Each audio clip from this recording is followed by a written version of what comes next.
بسم الله الرحمن الرحیم.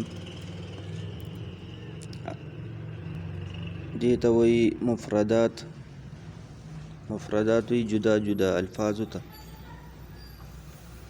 لکه د قرآن د الفاظ دا د دې نه شروع کیږي، د دې نه زده کیږي، د دې جدا جدا الفاظو نه اول دا زده کول پکاري. شروع کوو بسم الله الرحمن الرحیم. الف با تا ثا جیم حا خا دال ذال را زا. زمونږ د چینل سبسکرایب کړئ نو تاسو ته به هر ویډیو انشاءالله در رسي، غټه او وړه دواړه.